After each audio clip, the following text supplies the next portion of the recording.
네, 안녕하세요, 여러분. 오늘은 스마치 5번째 시간을 진행하도록 하겠습니다. 지금까지 여러분 1, 2, 3, 4회기 하시면서 나의 고민이나 목표도 정하셨고, 그리고 내가 살아온 인생에 대해서, 내가 살아온 삶에 대해서 돌아보셨고, 또 나하고 되게 중요한 관계, 가족 관계에 대해서도 성찰을 해보셨어요. 네. 그래서 지금까지 아마 여러분께서 작업을 하시면서 처음에 정했던 내 고민이 나의 과거랑 어떻게 연결되는지 이런 것들에 대해서 많이 좀 힌트나 이런 것들을 얻으셨을 거라고 생각을 합니다. 그럼 이제 여러분께서 나는 빨리 고민 해결을 하고 싶어서 이 스마치 영상을 듣고 또 작업도 하고 하는데 고민에 대해서 직접적인 얘기를 좀 안 하니까 답답해 하실 수도 있을 것 같아요.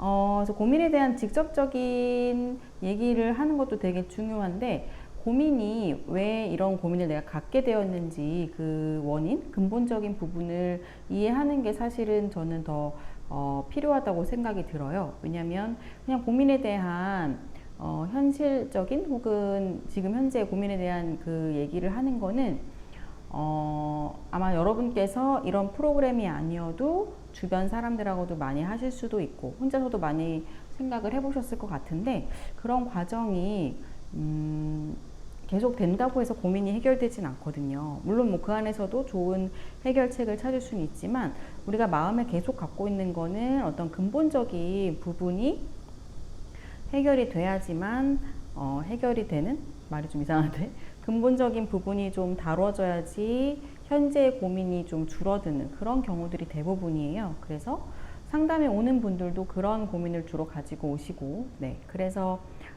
좀 힘들지만 이런 내 근본적인 부분을 자꾸 성찰하는 그런 작업을 하고 있는 거니까, 네, 그렇게 생각을 해주시고 뭐라 그럴까요? 나의 깊은 부분을 들여다보는 작업을 충실히 해주시면 좋을 것 같습니다.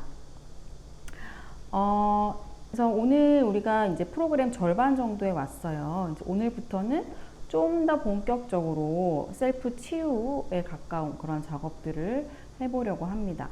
그래서 6회기, 7회기, 8회기 이 3번 동안에 내 상처 기억을 다루는, 상담에서는 기억을 다룬다, 경험을 다룬다, 이렇게 표현을 많이 하는데, 내 상처 기억을 다루는 그런 직접적인 작업을 하실 거예요. 그래서 오늘 5회기에서는 그 작업에 앞서서 내가 6, 7, 8회기 동안에 어떤 나의 상처 기억을 다루실 건지 그걸 미리 정리해보는 그런 회기를 가지려고 합니다. 그래서 오늘 5회기는 나의 상처 이야기라는 제목이고요. 그래서 부제는 상처 기억 리스트업 이렇게 정해봤습니다. 상처 기억 리스트업이라는 거는 뭐냐면, 이제 살면서 상처를 안 받으신 분은 없을 거예요. 상처를 안 받는다? 뭐 나는 쿨해, 이런 분도 계실 수 있겠지만, 쿨하다는 거는 상처를 아예 안 받는다기보다는 상처로 인한 어떤 부정적인 감정 이런 것들을 빨리 떨쳐 보내신다거나, 아니면 애초에 사람들에게 기대를 아예 안 해가지고 그래서 상처를 좀 덜 받을 수는 있죠. 근데 사람들에게 기대를 아예 안 하게 되는 것도 어떤 상처를 받았기 때문에 그 상처 이후에 그런 증상이라고 해도 이상한데 그런 모습이 나타날 수 있거든요. 네, 그래서 완전 쿨한 사람은 없다라고 저는 생각을 하는데, 여러분들은 어떻게 생각하실지 모르겠어요. 상처 기억을 떠올리는 거는 누구에게나 달가운 일은 아닙니다. 저도 생활을 하다 보면 문득문득 제가 과거에 어떤 상처받았던 관계, 상처받았던 경험 이런 것들이 불쑥 기억이 떠오르기도 해요. 뭐 어떤 비슷한 드라마의 한 장면을 봤다거나 영화나 책에서 그런 장면을 봤다거나 이러면 그때 좀 더 이렇게 자극이 되고 불쑥 떠오를 수 있죠. 근데 그러면 사실 기분이 좋지는 않잖아요. 뭐 약간 울적해질 수도 있고, 좀 뭐 화가 날 수도 있고, 여러 부정적인 감정이 들 수 있는데, 그래서 그게 달가운 상처 이야기를 다루는 건 달가운 일은 아니지만, 그 상처가 마음속에 아직 남아있기 때문에 여전히 그게 나를 불편하게 만드는 거거든요. 그리고 내 상처 기억이 내 마음속에 아직 남아있으면 얘가 지금의 현재의 나에게 자꾸 영향을 미치게 됩니다. 예를 들어서 내가 과거에 어떤 뭐 대인관계에서 되게 심각하게 좀 소외당하거나 괴롭힘 당하는 그런 경험이 있었다. 그러면 이 경험이 치유가 되지 않고 마음속에 그대로 있으면 그 뒤로 사람을 만날 때 나도 모르게 좀 소극적이 되고 위축이 되고 누군가 다가오면 좀 두려워서 한 발을 빼고 이런 모습들이 나타날 수 있어요. 그래서 우리가 과거의 상처를 다시 과거로 돌아가서 없앨 수는 없지만 얘를 내 마음에서 좀 다루어 줘야 돼요. 뭐 우리가 소화를 시킨다라고 표현을 하기도 해요. 그 상담에서는 이제 상처나 뭐 부정적인 부분, 미해결된 부분들을 소화시킨다라고 표현을 하기도 하는데, 어쨌든 그런 작업이 되어야 지금 내 고민이 줄어듭니다. 그걸로 인한 영향이 줄어들어야 고민도 없어지겠죠. 그러니까 예를 들면 뭐 대인관계에서 친구들이 다가올 때 나는 왜 자꾸 연락을 피하게 되고 만나자고 해도 자꾸 안 만나게 돼서 결국 새로운 인간관계를 못 맺는다. 이게 고민이라면 과거에 그 대인관계에서 힘들었던 경험을 작업을 하셔야 되는 거예요. 네, 이해가 되시겠죠? 네. 그래서 제가 여기 써놓은 내용 중에 그런 게 있네요. 의식적으로는 내가 그 기억으로 인해서 어떤 영향을 받는지 잘 모를 수 있어요. 나 과거 영향 별로 안 받는데? 이럴 수 있지만 무의식적으로는 영향을 미칠 수 있기 때문에 네, 좀 불편하시더라도 오늘 작업을 같이 해나가시면 좋을 것 같습니다. 자, 그러면 지금부터 여러분은 자신의 마음과 가까워지는 시간을 갖도록 하겠습니다. 조용하고 집중할 수 있는 환경에서 시작을 해주시기 바랍니다. 네. 이제 본 상담 회기를 시작을 할 건데요. 오늘은 여러분 심리검사 이런 검사 좋아하시는지 어떤지 모르겠는데 사실 이렇게 즐겁고 재밌는 검사는 아니에요. 뒤에 검사가 있어요. 41문항 검사인데 내가 어렸을 때, 그러니까 성인이 되기 이전에 받았던 트라우마, 상처 경험이 있는지를 한번 체크해보는 그런 검사거든요. 이 검사를 하는 이유는 이 검사 점수가 뭐 높은지 낮은지는 중요할 수 있어요. 하지만 일일이 제가 그 검사 점수를 알려드릴 수는 없고, 그런데 이걸 왜 하느냐, 이 검사를 하는 과정을 통해서 여러분께서 내가 잊고 있었던 혹은 내가 별로 상처라고 생각하지 않았던 것들이 나에게 상처가 될 수 있는 기억들이구나, 내가 별로 트라우마인지조차 몰랐던 기억이 나에게 트라우마가 될 수 있구나, 이것들을 조금 느껴보셨으면 해가지고 제가 여기다가 이 질문지를 넣어 놨습니다. 그래서 여러분께서 이 질문지를 먼저 영상 멈추시고 질문지 41문항을 한번 쭉 하신 다음에 본격적으로 상처 리스트업 하는 그런 과정을 해보도록 하겠습니다. 설문을 실시해 주세요.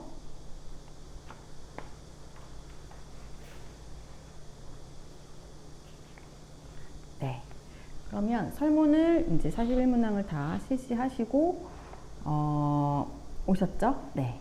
이 설문의 결과가 궁금하신 분도 계실 텐데, 그러니까 사실 이 설문 자체로 뭐 우리의 어떤 거를 크게 설명할 수 있는 건 아니에요. 예를 들면 뭐 우울증 검사다 뭐 그런 거라면 그 점수가 높으면 내가 지금 우울증이구나 혹은 뭐 우울하지 않은 상태구나 이걸 알 수 있지만, 이거는 내가 아동기에 외상 경험이 많았느냐 적었느냐 요거를 보는 거기 때문에 이 검사 자체로 나의 어떤 걸 뭐 진단하거나 그런 건 아니에요. 근데 이게 점수가 높을수록 현재의 성인이 된 이후에 살아가시는데 좀 힘듦을 많이 겪으실 수는 있겠죠. 그래서 이 검사는 다른 검사들이랑 같이 이제 그런 걸 확인하기 위해서 어린 시절 외상이 어느 정도 있었는지 이제 그걸 확인하기 위해서 하는 검사라고 생각을 하시면 됩니다. 이 외상 질문지를 하면서 어떤 분들은 조금 불편을 느끼셨을 거예요. 잊고 있던 부분이 떠오르실 수도 있고, 그래서, 근데 오늘은 상처 기억을 리스트업하는 회기이기 때문에 기억 하나하나에 대해서 깊이 있게 다루지는 않고, 나에게 어떤 상처 기억들이 있었는지 그냥 쭉 이렇게 목록을 만드시는 거거든요. 네. 그래서 오늘은 나의 상처들이 뭐가 있고 그게 나의 고민에 영향을 미친 것 같은지 아닌지 그 정도 느낌으로만 작업을 하신다고 생각하시면 될 것 같아요. 오늘은 제가 설명할 부분이 좀 있는데 계속 제가 이제 상처라는 말을 쓰잖아요. 그래서 상처. 이제 이거는 상담 심리 이쪽에서는 외상이라는 말을 쓰고, 또 여러분이 많이 들어보셨을 말로는 트라우마라는 말을 쓰기도 합니다. 외상이랑 트라우마는 같은 말이에요. 그래서 여러분이 이제 트라우마라는 말이 뭐 교통사고나 어떤 엄청난 큰 자연재해, 뭐 쓰나미, 뭐 아니면 뭐라 그럴까, 막 물난리 났다 이런 말 하잖아요. 홍수가 나거나 산사태가 나거나 뭐 화재 이런 걸로 인해서, 아니 뭐 테러, 그 911 테러도 있죠. 그런 것들만 이제 트라우마라고 생각할 수 있는데, 우리가 마음에 크게 상처를 입은 것도 충분히 트라우마라고 얘기를 합니다. 네. 그래서 근데 요새는 워낙 트라우마라는 말이 좀 많이 사용되고 있으니까 여러분들도 익숙하실 거라고 생각을 해요. 그래서 누구나 아무리 자기를 이렇게 안전하게 보호하고 하고 싶지만 정말 집안에서 아무도 안 만나고 꽁꽁 숨어 있지 않는 이상 우리는 생활을 해야 되고 사회에 나가야 되고 사람을 만나야 되고, 그렇기 때문에 우리는 누구나 외부 환경으로 인해서 어떤 충격적인 사건을 경험을 하게 될 수 있습니다. 충격적인 사건이라고 해서 꼭 막 폭력이 있고 이런 것만 얘기하는 게 아니라, 뭐 엄청 심하게 다친다거나 이런 것만 얘기하는 게 아니라, 내가 진짜 친했던 친구가 나를 배신하고 나를 막 괴롭히고 이런 것도 엄청 심리적으로는 큰 충격이에요. 그래서 그런 것도 이제 트라우마라고 할 수 있고요. 트라우마는 여기서 얘기하는 거는 주로 이제 좀 더 심리적인 트라우마에 더 맞춰서 제가 얘기를 할게요. 물론 이제 신체적인 것도 큰 트라우마가 될 수 있죠. 근데 이제 오늘은 우리는 심리 셀프 치유를 하는 과정이니까 심리적인 부분에 초점을 맞춰서 얘기를 할게요. 트라우마는 우리를 슬프게 하고 비참하게 하고 화도 나게 하고 또 우리를 위축시키기도 하고 또 어떤 비슷한 일을 두려워하게 하는 그런 영향을 우리에게 줍니다. 그래서 말씀드린 것처럼 자연재해나 교통사고, 범죄 이런 것도 우리에게 트라우마를 주지만, 가족이나 가까운 지인이나 이런 사람들로 인한 마음의 상처도 트라우마에 속하게 되는 거죠. 그래서 누군가한테 심하게 어렸을 때 맞았다거나 친구들한테 맞았거나 괴롭힘을 당했거나 아니면 뭐 성적인 폭력 이런 것들이 다 우리 마음에 큰 트라우마로 작용을 할 수가 있습니다. 근데 트라우마는 꼭 직접적으로 내가 겪은 것만이 아니라 내가 다른 사람의 싸움이나 폭력을 목격을 했다거나 거기에 자주 노출되거나, 그러니까 예를 들어 어렸을 때 부모님이 되게 자주 싸우셨고 싸우는 모습을 내 앞에서 자꾸 많이 보여주셨고, 또 싸움이 심할 때는 뭐 언어적으로도 폭력이 오가거나 뭐 물리적인 폭력이 오갔다. 그러면 그거는 나에게 충분히 큰 트라우마로 남을 수가 있거든요. 네. 이런 트라우마는 한 명의 개인에게 되게 많이 매우 부정적인 영향을 미치게 됩니다. 물론 딱 일회성, 단회성으로 한번 사소한 상처를 입고 지나가는 거는 그렇게 크게 영향을 미치진 않아요. 근데 내가 진짜 사랑했던 사람이 막 엄청 나에게 배신감을 안겨줬다거나 외도를 했다거나 등등, 아니면 내가 진짜 사랑했던 가족이 나에게 너무 큰 상처를 줬다거나, 아니면 우리 집안에 계속해서 폭력이 있었다거나, 이런 것들은 내가 성인이 된 이후에 이유를 모르겠는 우울증에 시달리게 할 수도 있고, 뭐 불면증, 불안, 뭐 악몽을 꾸게 할 수도 있고 등등등, 내가 이게 외상인지도 모르고 살아온 트라우마들이 나에게 되게 지속적이고 힘든 그런 증상들을 나타나게 할 수가 있습니다. 그렇기 때문에 우리는 트라우마를 꼭 이제 나의 트라우마를 좀 들여다보고 얘를 치유하는 과정을 누구나 겪으셔야 되는데요.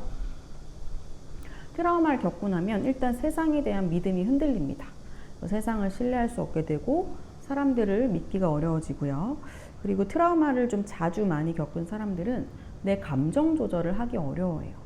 내가 감정 조절하는 시스템이 내 안에 있는데 이 시스템이 이제 망가져 버리는 거라고 생각을 하시면 되거든요. 그래서 감정 기복이 막 심한데 조절이 안 되니까 뭐 어떤 물질, 술, 담배 등등, 요새는 마약 문제도 심한데 이런 것들에 의존하거나 어떤 중독 혹은 뭐 자해를 하는 분도 있고, 이런 여러 가지 증상들이 나타날 수 있습니다.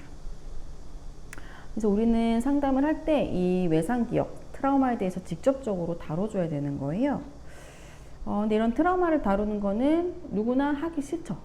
나 옛날에 힘들었던 거 왜 떠올려야 돼? 싫을 수 있지만, 제가 이 스마치에서 하려는 방식은 아무래도 셀프 치유다 보니까 이걸 혼자서 너무 힘들게 하시는 거는 좋지 않잖아요.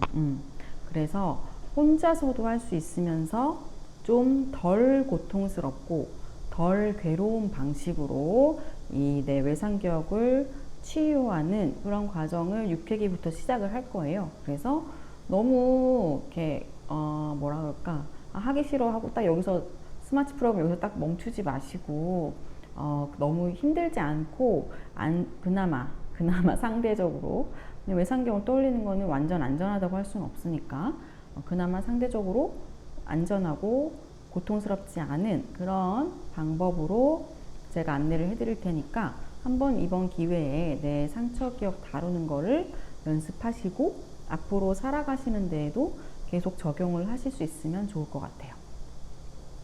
자, 그러면 일단 오늘 결과적으로는 내 상처 기억 5개를 꼽을 거예요. 이 스마치에서 다룰 내 고민이랑 관련되면 더 좋겠죠? 5개까지의 상처 기억을 다루실 건데, 그거를 위해서 오늘 앞에 제가 외상 기억을 좀 떠올리실 수 있도록 여러 가지 질문을 마련해 놨어요. 이 질문은 여러분이 이거를 다 요거 질문대로 쓰셔도 되고, 그냥 이 질문이랑 무관하게 나는 떠오르는 게 있다 하시면 꼭 질문이랑 맞지 않아도 적어 주시면 됩니다. 제가 여기 적도록 한 거는 하나, 둘, 셋, 넷, 다여 6개 정도의 질문을 해놨는데 6개를 뭐 다 하셔도 좋고, 어쨌든 내가 여기서 다루고 싶은 고민 5개 이상을 만들어 주시면 돼요. 기억을 만든다는 말이 좀 이상하네요. 기억을 떠올리셔서 그 목록을 적어 주시면 됩니다. 한번 떠올려 보는 과정을 할 건데, 이제 다음으로 넘어가시면 첫 번째 질문은 이런 거예요. 우리는 아직 해결되지 않은 외상 경험이 기억에 오래 남아 있습니다. 내가 기억하는 가장 어린 시절의 부정적인 기억은 무엇입니까? 떠오르는 기억들을 이름을 붙여서 여러 개를 쓰시면 됩니다. 이렇게 되어 있는데, 그러니까 여기는 하나의 기억을 이렇게 구체적으로 길게 쓰시는 게 아니라 나만 알아볼 수 있는 이름, 여기 예시가 있죠? 5살 때 부모님의 싸우는 소리, 이렇게 들렸던 기억, 이런 식으로 나만 알 수 있게 이렇게 기억의 제목을 여러 개 적어 주시는 거예요. 그래서 뭐 하나만 적으셔도 되고, 떠오르는 게 여러 개가 있으시면 여러 개를 적어 주셔도 됩니다. 자, 다 하신 분은 다음 넘어갈게요. 상처받았던 기억, 힘들었던 기억이라고 할 때 가장 먼저 떠오른 기억은 무엇입니까? 떠오르는 기억들을 제목을 또 만들어서 여러 개를 적어주시면 됩니다. 여기 예시 첫 번째가 20살 때 남자친구가 갑자기 이별을 통보한 기억, 이렇게 되어 있는데 사실 이거는 제 예시입니다. 좀 부끄럽지만, 이제 제가 저한테 살면서 상처를 좀 가장 크게 받았던 기억이 뭔가요? 라고 했을 때 몇 가지 떠오르는 기억이 있는데 그 중에 하나가 저는 이거거든요. 그래서 이런 식으로 제목을 여러 개 붙여주시면 되고요. 그 다음에 세 번째는 가족과의 관계에서 상처받거나 힘들었던 기억은 무엇입니까? 라고 되어 있어요. 이것도 마찬가지로 제목을 붙여주시고, 그러니까 위에서 썼던 거랑 여기랑 막 중복될 수도 있어요. 그럼 중복되는 걸 굳이 쓰실 필요는 없고, 네, 새롭게 떠오르는 기억들의 제목을 적어주시면 됩니다. 하셨으면 다음은 이제 또래 관계, 친구 관계에서 상처받았거나 힘들었던 기억. 이 중에서도 제 예시가 하나 들어있습니다. 고등학교 2학년 때 기억이 있어요. 네. 되게 친했던 친구랑 멀어지면서 그 무리에서 소외됐던 그런 기억이 저한테도 있는데, 그런 걸 이제 적어주시면 됩니다. 그 다음에 이제 또 어린 시절 성인이 되기 이전 두렵고 무서웠던 기억은 무엇입니까? 여기서는 이제 두렵고 무서웠던이 포인트예요. 우리가 무서웠던 기억이 상처로 남고 트라우마로 남는 경우가 많기 때문에 그걸 적어주시고요. 그 다음에 마지막으로 성인이 된 이후에, 만약에 지금 성인이 되기 이전이라면 이 질문에 답을 쓰실 필요는 없겠지만 아마 스마치를 하시는 분들은 대부분 성인이실 거라고 생각이 들고, 성인이 된 이후에 받았던 힘들었던 상처받거나 힘들었던 기억을 또 써주시면 됩니다.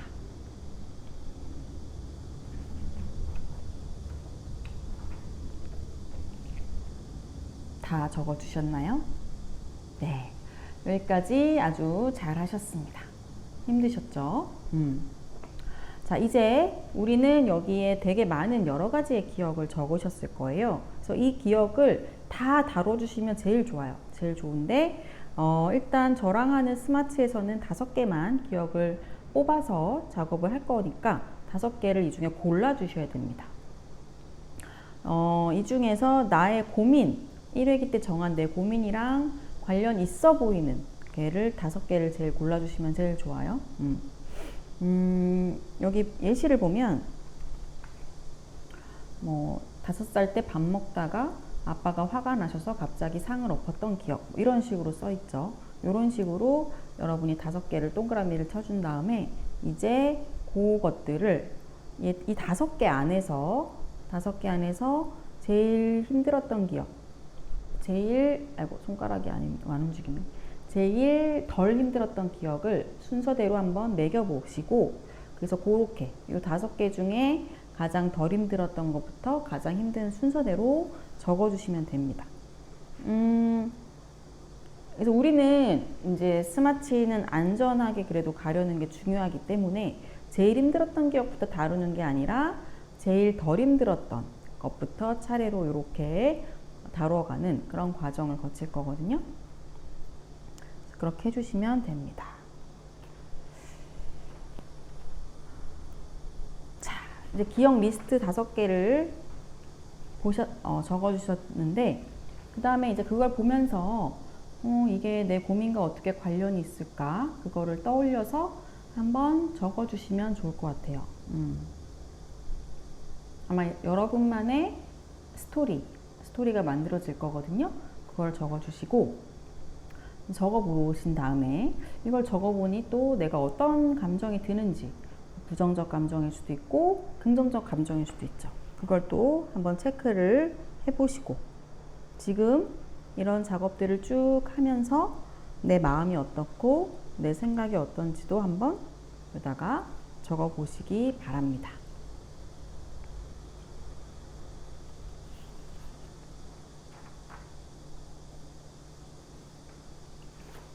하셨으면 이제 다음 회기를 위한 연습 과정으로 기억 에피소드 작업을 하나만 하고 오늘 마무리하도록 할게요. 오늘 탐색해본 나의 그 고민들 중에 하나의 경험을 선택해서 이야기를 해보도록 하겠습니다. 가장 덜 힘들었던 기억에 대해서 이야기를 해보실 건데요. 아까 5개 적어주신 것 중에 가장 덜 힘들었던 기억을 이제 구체적으로 적어주시면 돼요. 여기 교재 제가 교환 드린 거에 보시면 조금 더 이게 어떤 하나의 기억, 아까는 기억의 제목만 붙였는데 그 제목 붙인 기억을 장면으로 떠올릴 수 있도록 구체적으로 적으신 거를 보실 수 있을 거예요. 그래서 이걸 한번 읽어보시고 비슷하게 내 기억도 적어주시면 됩니다.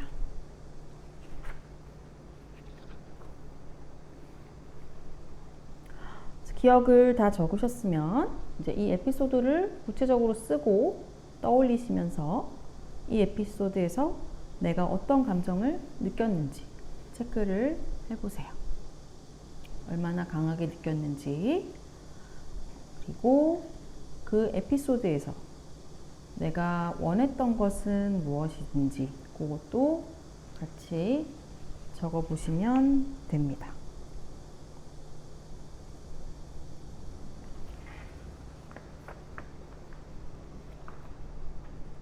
이제 요거는 여러분이 연습을 여러 번 하셔서 어떻게 하는지 다 아시겠죠. 이전에 했던 기억이 오늘 또 나왔을 수도 있어요. 근데 똑같은 기억으로 또 작업을 하시는 것도 좋습니다. 이거는 상처받은 기억은 반복해서 계속 작업을 할수록 그 영향이 줄어들기 때문에, 그러니까 치유가 더 많이 되기 때문에, 그러니까 한 번 딱 작업했다고 상처가 딱 사라지진 않아요. 그래서 반복해서 하시는 건 좋고, 반복해서 하실 때마다 그 감정의 강도가 약해질 수도 있고 내가 원하는 게 달라질 수도 있어요. 그것도 한번 관찰해 보시면 좋고요. 다음, 이 경험에서 실제로 내가 어떻게 행동했는지, 어떤 외상적인 사건을 겪으면서 혹은 겪은 이후에 어떻게 행동했는지 적어보시고 내 행동에 대해서 어떻게 생각하는지 적는 건데, 여기서 또 중요한 거 뭐였죠? 자기 비난은 금지. 자기 비난은 하지 않는 거죠. 네. 마지막으로 다시 그때로 돌아간다면 어떻게 하고 싶은지. 너무 현실적인 제약을 생각하지 말고 내가 진짜 어떻게 했으면 좋겠는지를 적어보시는 거예요. 다 하셨나요? 네. 아주 잘 하셨습니다. 힘드셨죠? 그래서 이렇게 오늘 이제 5회기를 마무리하려고 하는데, 방금 그 적어주신 5번째 기억에 대한 거는 다음 시간에 우리 다시 작업할 거예요. 근데 다음 시간에는 오늘 한 것과는 다른 기법을 활용해서 치유 과정을 할 거기 때문에 오늘 그 기억을 다룬 것과 다음 회기에 하는 것과 어떻게 다른지 한번 또 비교를 해보시면 좋을 것 같아요. 아니 왜 똑같은 기억을 자꾸 반복해서 얘기하냐, 재미없고 지루하게 이렇게 생각하실 수도 있지만, 이거는 실제 상담자랑 만나서 하는 게 아니라 셀프로 하시는 과정이기 때문에 일부러 좀 천천히 이렇게 다져가면서 가려고 해요. 왜냐면 상처받았던 기억을 다루는 게 좀 힘들 수도 있는 과정인데, 혼자서 갑자기 너무 힘든 단계로 휙 넘어가면 그걸로 인해서 또 부정적인 뭐 울적해질 수도 있고 화가 막 갑자기 날 수도 있고, 그렇기 때문에 최대한 차근차근, 그래서 내가 좀 힘든 기억을 다룰 마음의 준비가 되실 수 있도록 단계별로 가는 거니까 좀 지루하셔도 이렇게 해주시면 좋겠고, 내가 나 자신을 봤을 때 나는 좀 단계를 빨리 해도 될 것 같다 하시면 뭐 다음 회기나 빨리 조금 넘어가셔도 될 것 같아요. 근데 이제 그거는 잘 자기 자신을 관찰하면서 마음의 준비도를 관찰하면서 하시면 될 것 같습니다. 그래서 오늘 이렇게 작업을 했고, 오늘 어쨌든 상처 경험을 막 떠올리도록 제가 자꾸 자극을 드렸어요. 막 설문지도 하고 질문도 그렇고. 그래서 어떤 분들은 뭐 그냥 괜찮을 수 있지만 어떤 분들은 이걸로 인해서 마음이 막 좀 불편하고 복잡할 수 있거든요. 그래서 이런 분들의 경우에는 그라운딩이라는 작업을 꼭 해주시면 좋을 것 같아요. 그라운딩 작업은 제가 이 강의 마지막으로 이렇게 부록처럼 별도로 그 녹화를 해서 넣어둘 테니까, 제가 같이 드린 요 교재에도 그라운딩에 대한 내용이 있어요. 그래서 그라운딩에 대한 내용을 읽어보시면 좋고, 음성을 들으시면서, 제가 음성 이제 영상 올릴 테니까 들으시면서 그거를 작업을 해보시는 게 제일 좋아요. 그라운딩은 이제 명상이랑은 좀 다르거든요. 그래서 명상보다는 빨리 그 부정적 기억에서 좀 감정에서 이렇게 나를 좀 이렇게 거리를 두게 만드는 그런 효과가 있으니까 마음이 좀 힘드시다 하면은 꼭 그라운딩 작업을 하시기를 추천을 드립니다. 네. 그러면 오늘 여기까지 5회기를 마치도록 하고요. 그 다음에 5회기 작업을 하시면서 어떠셨는지도 꼭 그 기록을 해주세요. 5회기를 통해서 나의 상처 이야기를 잘 정리하셨는지, 마음에 접촉하셨는지, 5회기 과정에서 어떻게 도움이 되었는지 나에게, 그러니까 내가 알게 된 게 무엇인지를 기록으로 남기는 과정입니다. 네. 5회기도 힘든 과정이셨을 텐데 저와 함께 이렇게 잘 해주셔서 너무 감사하고요. 그러면 우리 6회기부터는 직접적으로 더 상처 기억을 다루는 거에 대해서 같이 해보도록 하겠습니다. 네, 그러면 저는 6회기 영상에서 뵙도록 하겠습니다. 감사합니다.